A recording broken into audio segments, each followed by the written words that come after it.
Assalamualaikum warahmatullahi wabarakatuh and hello everyone. In this video, we're going to discuss week 5 hour 2 tutorial for both NFTF and FTF questions that will cover for subtopic 3.2 which is Nernst equations. So the learning objectives that covers for non-face-to-face questions are first, to determine cell potential. So in previous lesson, we've already learned how to determine standard cell potential, but this time around, only cell potentials that is conducted in non-standard conditions. Secondly, to determine the concentrations or partial pressure of a species. Before we proceed to do the questions, let's first review the content that we are going to cover based on the learning objectives. At temperature of 298 Kelvin, the Nernst equations can be simplified as follows. E cell equal to E naught cell minus 0.0592 over N log Q, where Q is the reactions quotients. Reactions quotients are the variables that takes place in the reactions. It can be either concentrations or pressure or sometimes both. It all depends on the balanced ionic equations that you are going to form from the electrochemical cell that you have in your questions. While N is the number of electrons that has been transferred from the anode and also the cathode. So usually the questions will give you information regarding concentrations, but you need to look for the pressure as well. If let's say you have formations of gases in your balance equations. At equilibrium, E cell have the value of 0. Therefore, the Nernst equations will be like this, where E naught cell equal to 0.0592 over N log K.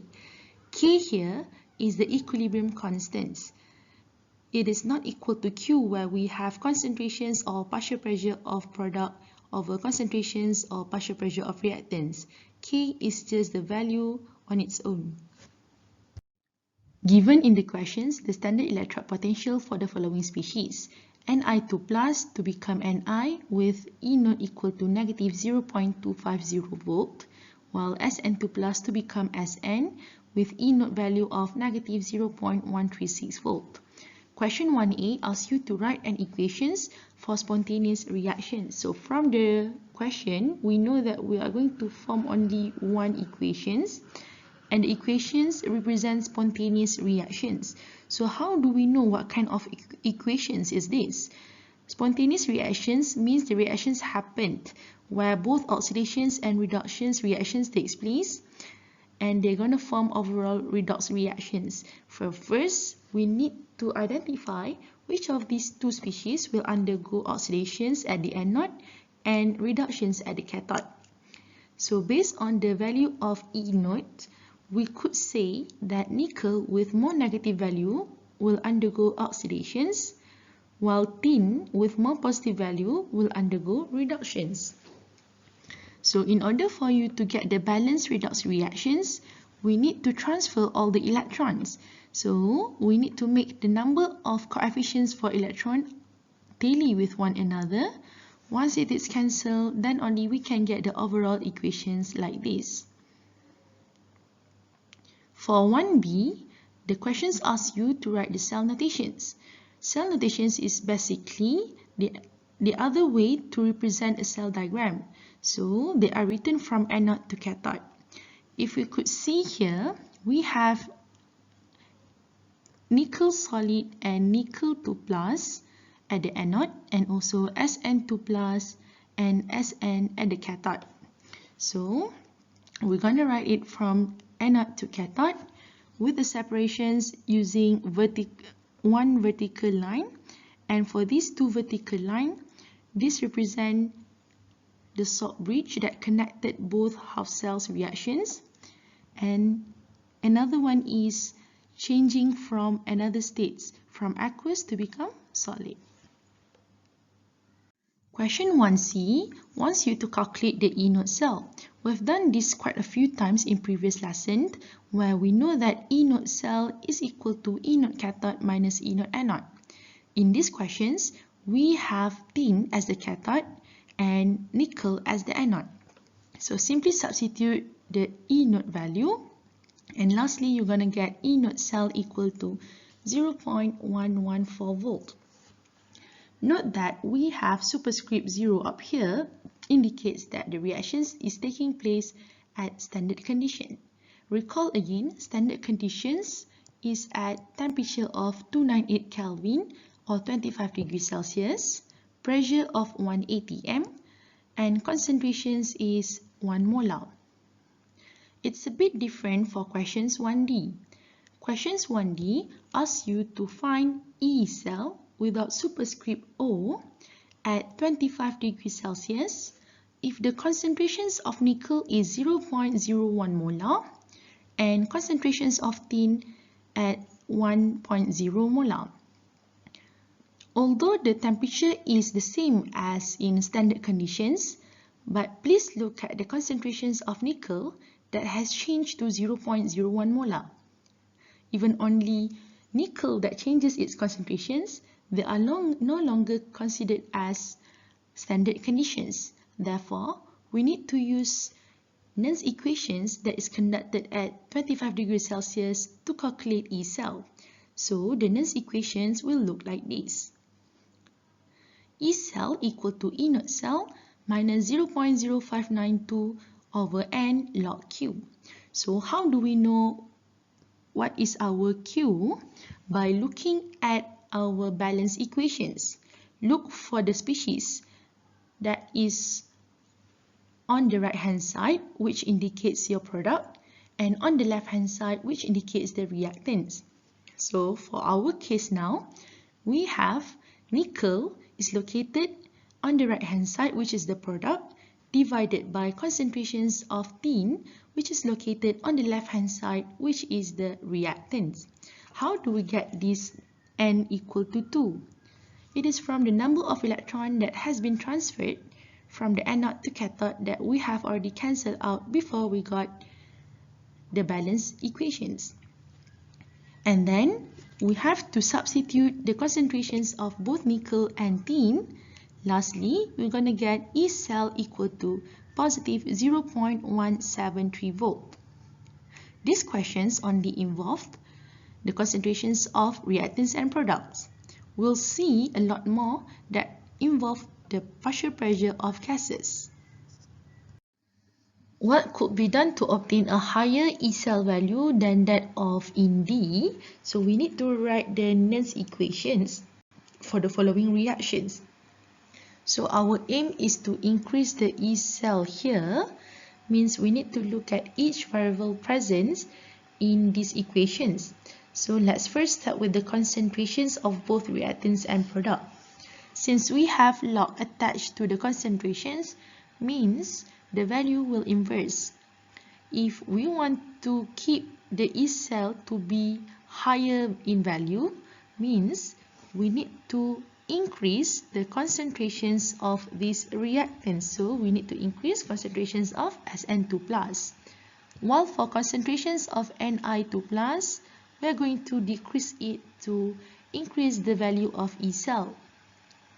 Next, lowering the temperature will also increase your E cell.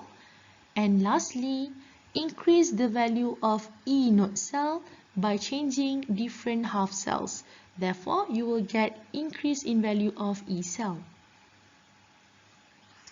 An experiment is carried out to determine the pH of an unknown solution using a galvanic cell consisting of copper and hydrogen electrodes.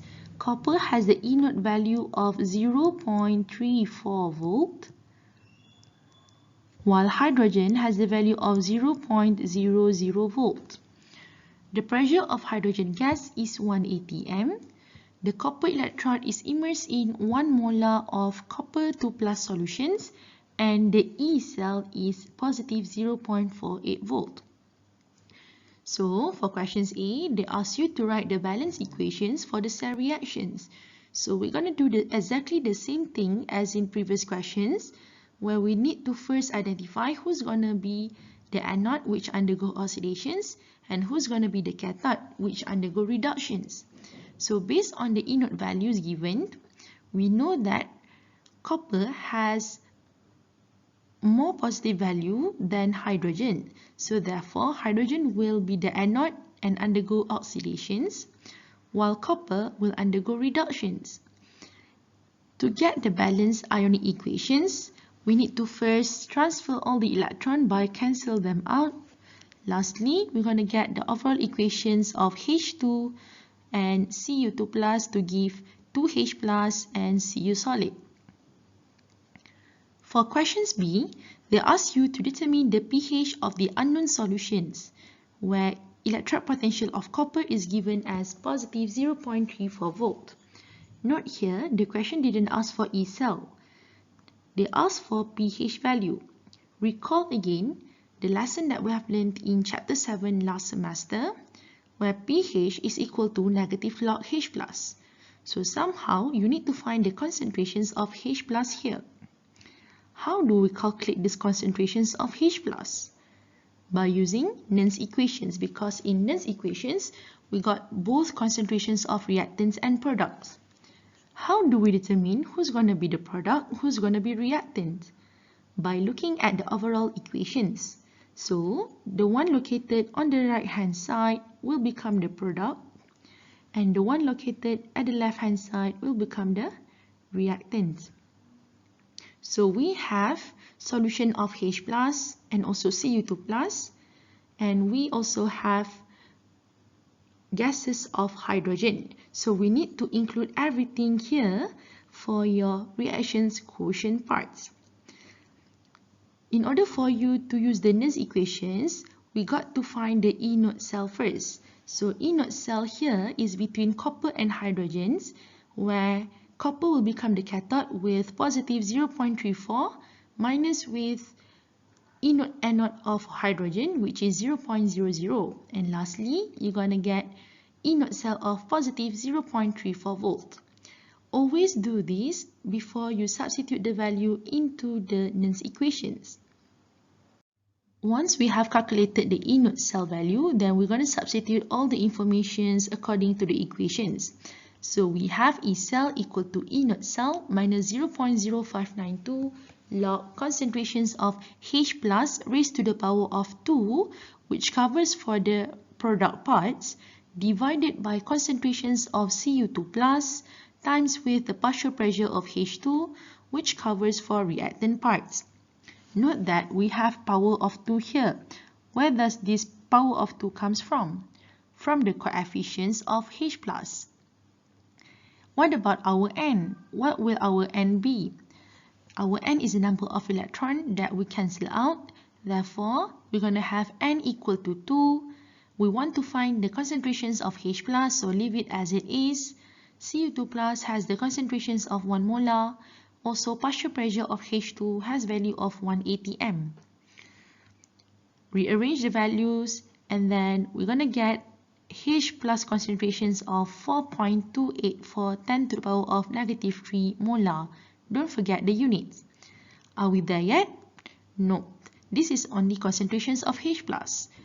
We are interested in pH value, so we need to calculate the pH by applying negative log concentrations of H plus. We already have the concentrations of H plus, substitute the value, and lastly, you're going to get 2.37. For face-to-face questions learning objectives, you are going to determine the cell potential, or known as electromotive force, then determine concentrations or partial pressure of a species, just like in non-face-to-face, with additional learning objective of calculate equilibrium constants K when E cell equal to 0, and lastly to predict the spontaneity of a cell reactions. Calculate the equilibrium constants K for the following reactions using standard reduction potentials at 25 degrees Celsius. To find K, we need to use the Nernst equations, which consists of E naught cell. So to find E naught cell, we need to first identify which of the two species gonna undergo oxidations or reductions. So if we look at the chemical equations given, we know that magnesiums will undergo oxidations because it will form Mg2 plus on the product side. So they're gonna undergo oxidations, while zinc gonna undergo reductions. And by cancelling these two electrons, we're gonna get the overall equations of Mg react with zinc 2 plus to form Mg2 plus aqueous and zinc solid. For equilibrium constants K, we're going to assume that E cell is equal to 0 at equilibrium. Therefore, we're going to use this formula of Nernst equations where E naught cell equal to 0.0592 over n log K. So, we first find the E naught cell where zinc has the value of negative 0.76, and then we need to minus with E naught N naught, which is the magnesium, with negative 2.37, and we are going to get positive 1.61 volt.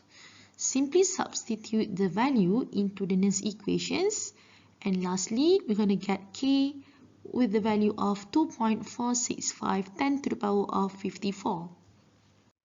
For B, we have Br2 in liquid states react with 2I- in aqueous states to give 2Br- in aqueous states plus I2 in gaseous states. So from these balance equations, we need to identify who's going to undergo oxidations and reductions. So 2I- to become I2 gas will undergo oxidations with E naught value of positive 0.53. While Br2 in liquid states to become 2Br- in aqueous states gonna undergo reductions. By cancelling this number of electrons, then we will get the overall equations again. And then we need to assume that E cell is equal to 0 at equilibrium. Therefore, we are going to find the equilibrium constants from this formula. We need to first find the E naught cell, so we know that our cathode will minus the anode value. So 1.07 minus positive 0.53, you will get E naught cell of positive 0.54 volt. And then we're going to substitute this value into the formula where we have positive 0.54 equal to 0.0592, where our N is 2 electrons, so 2 log K. And then lastly, we're going to get K equal to 1.751 10 to the power of 18. Question 2 is a setup of galvanic cell consists of zinc half cell with electrode potential of negative 0.76 and standard hydrogen electrode with electrode potential of 0.00 volt. So from this value, we are going to identify that zinc will undergo oxidations while hydrogen will undergo reductions. By cancelling these two electrons, we're going to get the overall equations of zinc solid react with 2H plus aqueous to give you zinc 2 plus aqueous and hydrogen gas. So, to calculate the standard cell potential, we have to find the value of E naught cathode, which in this case the hydrogen, minus with the E naught anode, which in this case the zinc. So substitute the value, you will get positive 0.76 volt. Followed by calculations of cell potentials. If the concentrations of zinc 2 plus is 0.45 molar, partial pressure of hydrogen gas is 2 atm, and concentrations of H plus is 1.8 molar. So all the information given here is not tally with the standard conditions. Therefore, we need to use Nernst equations to calculate the cell potential. So, our Q will consist of products and also reactions quotients. And then, we're going to substitute the information that we've got from questions A. We know that our product consists of zinc 2 plus and also hydrogen gas. Then, we're going to have both concentrations and partial pressure. While for reactants, we don't have any gases formed or gases being used. Therefore, we have only concentration of H plus but raised to the power of 2 due to the coefficients of 2. The number of electrons is equal to 2 because it is the number of electrons that we have cancelled to find the balance equations.